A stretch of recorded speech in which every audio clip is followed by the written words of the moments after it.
tunajiandaa kuelekea mchezo. Habari za asubuhi.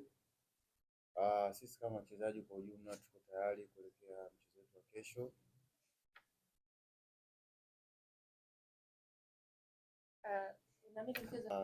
Mchezo wa kesho utakuwa mgumu kwa sababu tunajua KMC ni timu ambayo sio dhaifu, japokuwa yapo mkiani, lakini haiwezi kuja kuwa dhaifu, lakini tunaamini mchezo utakuwa mgumu. Kwa hiyo sisi kama wachezaji tumejipanga vizuri kusikiana kwa yale ambayo mwalimu ametuelekeza ili kuweza kuyafanyia kazi kwa kupata matokeo. Asante.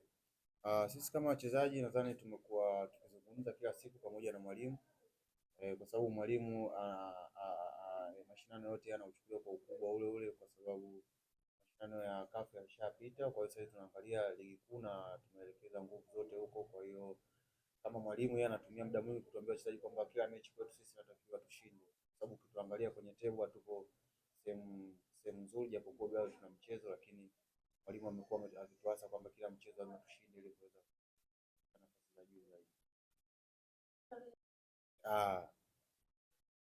Sisi kama wachezaji ambao tumesalia, jukumu letu ni kuweza kuipambania klabu. Kwa hiyo tunawaombea na wenzetu ambao wamepata majeruhi waweze kulikapa na waweze kurudi kwa uharaka. Zungumza na mashabiki wa Simba. Kwanza nipende kuwashukuru mashabiki wetu kwa kuendelea kutunga mkono katika mechi zilizopita, lakini pia ningependa kuwakaribisha katika mchezo wetu wa kesho.